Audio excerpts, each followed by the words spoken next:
Varicose వ్యాధితో బాధపడుతున్నారంట. తక్కువ ఖర్చుతో ట్రీట్మెంట్ కావాలి అనుకుంటే ఎవిస్ హాస్పిటల్ని సంప్రదించండి. నమస్తే రమగారు. నమస్తే జయ. రమగారు, మనకి ఒక్కొక్క రూమ్లో ఒక్కొక్క వస్తువు ఉండాలి. కొన్ని వస్తువులు ఉండొచ్చు, ఉండకూడదు. ఇంట్లో మనం అట్లా అనుకుంటూ ఉంటాం కదా. దేవుడికి ఒక సపరేట్ రూము, వంటగది, అట్లా అంటే అవకాశాన్ని బట్టండి. అంతే. అందరికి అవకాశాలు ఉండకపోవచ్చు. ఉన్నదాన్ని బట్టి Hmm. ఈ రూమ్లో ఈ వస్తువుని పెట్టుకోవాలి, ఈ రూమ్లో ఈ వస్తువుని పెట్టుకోకూడదు, ముఖద్వారానికి ఇవి ఉండాలి, ఇట్లా మాట్లాడుకుంటాం. Hmm. బెడ్రూమ్స్లో ఏమన్నా ఉంచుకోకూడని వస్తువులు, ఈ వస్తువులు మనం బెడ్రూమ్లో ఉంచుకోకూడదు అనేవి ఏమన్నా ఉంటాయా? పూర్వం మనకి పడక గదులు ప్రత్యేకంగా ఉన్నట్టు కనపడలేదు జయ. ఓకే. రాజుగారుల అంతఃపురాల వ్యవహారం వేరు. ఆ, మనకి రాచరికాలు పోయే చాన్నాళ్ళు అయిపోయి. రాజులు ఎంతమంది ఉంటారు? ఓ ఊరికి ఒకళ్ళు లేదా ఇద్దరు, అంతే కదా. రాజ కుటుంబాలు ఎన్ని ఉంటాయి? రాజుగారి ఫ్యామిలీ తక్కువ ఉంటుంది. అవును. సామాన్య జనం మనలాంటి వాళ్ళు, middle class, lower middle class, upper higher middle, ఇవే ఉంటాయి ఎక్కువగా. రాజుది చిన్న సమూహంగా ఉంటుంది. వాళ్ళ ఇళ్లలో ఏం చేసేవాళ్ళో మనకు తెలీదు. ఇప్పుడు మనకి తెలిసింది ఓ 100-150 ఏళ్ల నుంచి సెపరేట్ బెడ్రూములు ఉండటము, అది మన చిన్నప్పుడే మనకు తెలియదు అవును కదా, చాలా తక్కువ. ఈ బెడ్రూముల్లో రకరకాల చిత్తరువులు ఉంచుకోవటాలు, శృంగార శిల్పాలు ఉంచుకోవటాలు, అలాంటివి ఏమైనా పిక్చర్స్ ఉంచుకోవటాలు, అవన్నీ కూడా వేరే రకపు పనులు, అంటే ఆకర్షించే వ్యవహారంగా ఉండే చోట పెట్టుకునేవాళ్ళు. కానీ సామాన్యుల సంసారాల ఇళ్లల్లో అవి ఉండేవి కాదు. ఎలా కుదురుతుంది అసలు? కుదరదు. ఎందుకంటే పిల్ల జల్లా ఉంటారు, పెద్దవాళ్ళు ఉంటారు, గురువులని, వాళ్ళని వీళ్ళని, సాధు సంతులని, అతిథి అభ్యాగతులని జనం వస్తారు ఈ ఇళ్ళకి. ప్రత్యేకంగా గదులు మెయింటైన్ చేసే విధానం అసలు ఉండేది కాదు. ఇప్పుడు మనకు వచ్చింది. ఎంత చిన్న ఇదైనా ఒక సింగిల్ బెడ్రూము, ఒక డబల్ బెడ్రూము, ట్రిపుల్ బెడ్రూము, ఒక ఓన్లీ సింగిల్ బెడ్రూమ్. మీరు అన్నట్టుగా ఒకటే బెడ్రూమ్ అంతే. అట్లా కూడా వచ్చేసింది కదా. వచ్చింది 3 గదులు, ఒక హాలు, బెడ్రూము, కిచెను అందరికీ సామాన్యంగా కనపడుతుంది. ఒక రూమ్లోనే లేదా 2 గదుల్లోనే ఉండే వాళ్ళు కూడా ఉన్నారు. ఆ ఒక రూమ్లో అంటే ఓ మంచం అందులోనే ఉంచుకుంటాం. ఇది వరకు మంచాల సంస్కృతి కూడా లేదు. క్రమంగా మనకి ఒక బెడ్ ఉండటం అనేది పర్మనెంట్గా, బెడ్కి ఒక ప్లేస్ ఉండటం అనేది వచ్చేసింది. కనీసం ఒక 70% పీపుల్ ఇలా ఉన్నారు. మరీ చిన్న కుటుంబాలు అయితే చెప్పలేం, కానీ అవును, చాపలు గీపలు ఏవో వేసుకోవటం, మంచాలు ఎత్తి పెట్టుకునే మంచాలు ఉంటాయి. సాధారణంగా ఒక 50-70% ఇళ్లలో ఖచ్చితంగా ఒక్క బెడ్ అయినా వేసి ఉన్నది ఉంటుంది. ఇప్పుడు ఆ బెడ్ ఎక్కడుందో అదే కదా బెడ్రూమ్ అనుకోవాలి, అంతేగా కదా. మళ్ళీ దీనికి వాస్తులు ఉంటాయి. ఇందులో పెద్దవాళ్ళు, కుటుంబ పెద్ద నైరుతిలో ఉండాలి, పిల్లలు ఏదో వాయువ్యం ఏవో చెప్తారు పెద్దవాళ్ళు. ఈ రకంగా పోతుంది అనుకో. ఒక బెడ్ రూము అనగానే ఇందులో ఏం పెట్టాలి, ఏం పెట్టకూడదు మనకేం తెలియదు, ఏదో చేస్తాం. మనకు అదే ఉంది ఆ గది. మన ఇంటికి ఎవరో వస్తారు, అయ్యో పడుకునే చోటు ఇవి పెట్టకూడదు అని చెప్తారు. వెంటనే మనకి బెడ్రూమ్లో ఏం పెట్టాలి అని ఒక క్వశ్చన్ వస్తుంది. అంతే.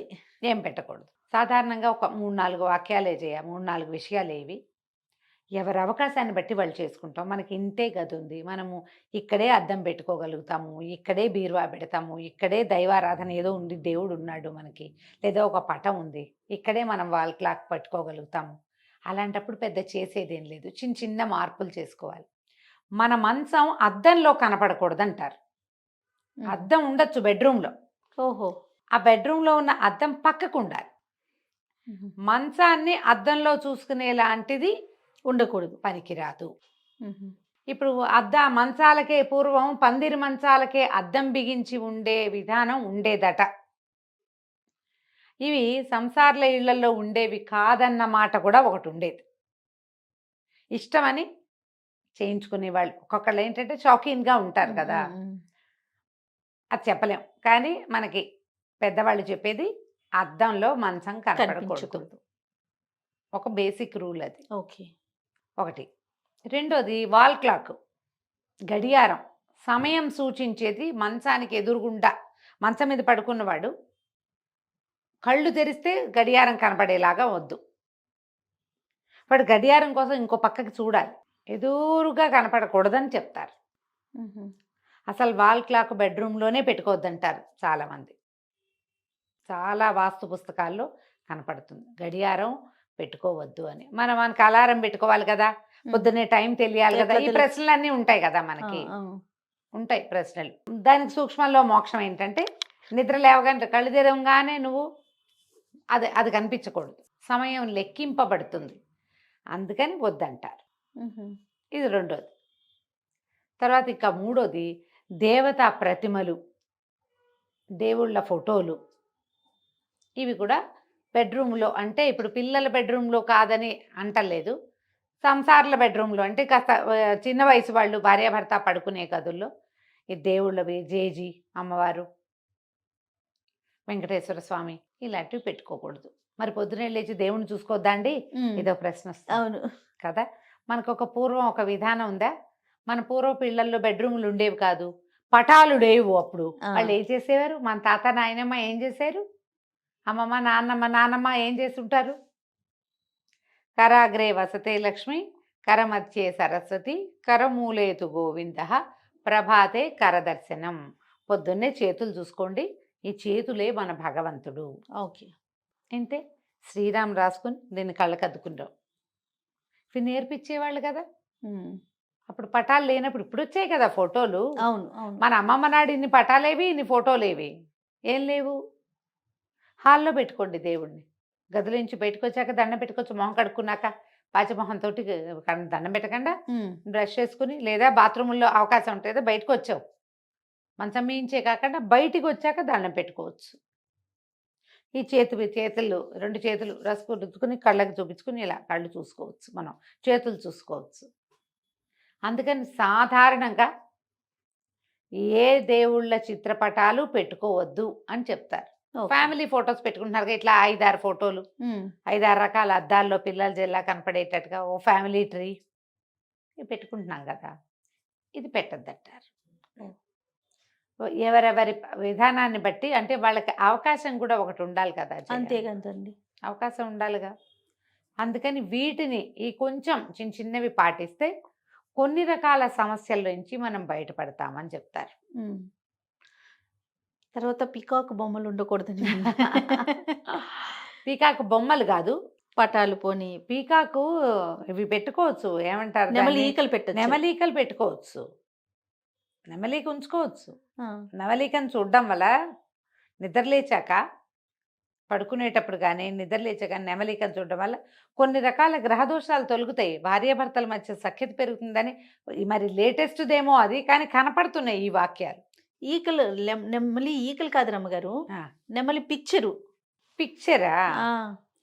ఎందుకు నెమళ్ళ పిక్చర్లు పెట్టుకోవాలా అసలు మనం గదిలో? ఎవరో చెప్పారు పెట్టుకోకూడదని. ఎవరు పెట్టుకుంటారు జయ అసలు? అంటే ఏదో ఇప్పుడు వాల్ పేపర్స్ అని ఇట్లా వస్తున్నాయి కదండి లేటెస్ట్గా, వాటికి వాల్ డెకర్స్కి వాటికి నెమలిని పెట్టుకోకూడదు అనేది విన్నా నేను.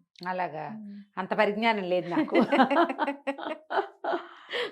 రాలేదు నా దగ్గర. నెమలి పింఛం పెట్టుకోమంటారు, మనం కూడా ఒక వీడియోలో చెప్పాం. నెమలి పింఛాలు చూడడం వల్ల కొన్ని రకాల గ్రహదోషాలు తొలుగుతాయి అంటారు.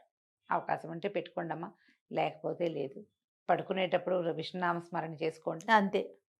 కృష్ణ అనుకోండి, ఆంజనేయ స్వామి తలుచుకోండి, లేదా రామ అనుకోండి, మంచిది. లేవగానే ఒకసారి రామ అనుకోండి. మీరు ఏమైనా చూసటాలు చూడకపోవటాలు ఏమీ లేవు, నోరే అంతే. మన బ్రెయిన్ యాక్టివ్గా అయిపోతుంది, ఆ పనులు చెయ్యొచ్చు. ఈ జంతువుల బొమ్మలు అవి పెట్టుకోరు బెడ్రూమ్స్లో. కుక్కలు, పులులు, సింహాలు, పిల్లులు, 2 కుందేళ్ల బొమ్మలు అవి పెట్టుకోరు జనరల్గా. ఓకే. వైల్డ్ యానిమల్స్ అవి పెట్టుకోకూడదు. ఇప్పుడు భార్యాభర్త సఖ్యతగా ఉండవలసింది కదా జయ, బెడ్రూమ్ అంటే అంతేగా. అంతే. ఈ సఖ్యత మీదే వీళ్ళ కుటుంబం మొత్తం ఆధారపడి ఉందా లేదా? జీవితం అంతా ఆధారపడి ఉందా? ఇక్కడ నీకు ప్రశాంతతని కలిగించాలి, సుఖవంతమైన నిద్ర ఉండాలి, శుభ్రమైన పక్కలు, కాళ్ళు చేతులు కడుక్కోవటం, కాళ్ళు కడుక్కోవటం, తడి కాళ్ళతో మంచం ఎక్కి పడుకోకుండా కాళ్ళు తుడుచుకోవటం, కాళ్ళు తుడుచుకుని పడుకోవాలి. ఏదో కృష్ణరామ అనుకోవటం, దేవుని తలుచుకుని పడుకుంటాం, ప్రేయర్ చేసి పడుకుంటారు కదా. నిద్రపోయేటప్పుడు ఒక మాట దైవనామస్మరణ చేసుకోవటం, ఇలాంటివి మంచివి. ఇప్పుడు బెడ్రూమ్లో మీకేవో చాయిస్లు ఉంటాయి, బోల్డన్ని ప్రతి వాళ్ళకి ఉంటాయి కదమ్మా. ఏవో ఇవి ఉండాలి, అవి ఉండాలి, కలర్ఫుల్గా ఉండాలి.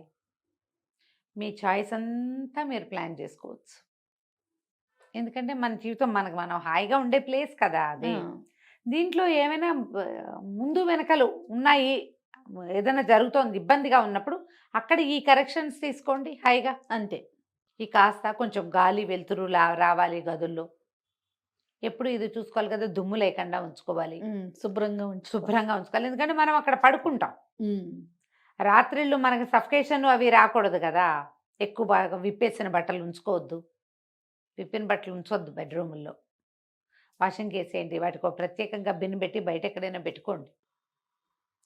ఇలాంటి కొన్ని విధానాలు కనుక మనం పాటించగలిగితే బాగుంటుంది. బెడ్ సైడ్ బుక్స్ ఉండొచ్చు, మంచిదే, ఉహు, పుస్తకాలు ఉండొచ్చు. కుదిరితే పక్కన 2-3 మంచి పుస్తకాలు పెట్టుకోండి మంచం పక్కన. ఇప్పుడు మంచం వెనకాల వచ్చిన ర్యాక్ లాగా వచ్చి పుస్తకాలు అందులో సర్దే మోడల్స్ కనపడుతున్నాయి. అవును, పెట్టుకోవచ్చు. ఆ ర్యాక్ అంతా శుభ్రంగా దుమ్ము లేకుండా ఉంచుకొని, డస్ట్ మైట్స్ లేకుండా ఉంచుకుంటే బాగుంటుంది. అవును. ఏదో ఒక విధానం అమ్మా, ఏదైనా మనం ప్రశాంతంగా ఉండడానికి ఏదో ఒక రకం పద్ధతిని పాటించుకోవాలి. అంతే. కొన్ని వద్దు అని చెప్పినవి మానేస్తే సరిపోతుంది. మనకు అవసరం కొంచెం అందుబాటులో, మరీ లేవగానే చూసేలా కాకుండా పక్కన పెట్టుకోండి, అంతే. సరిపోతుంది. నమస్తే రమ్య గారు. నమస్తే జయ.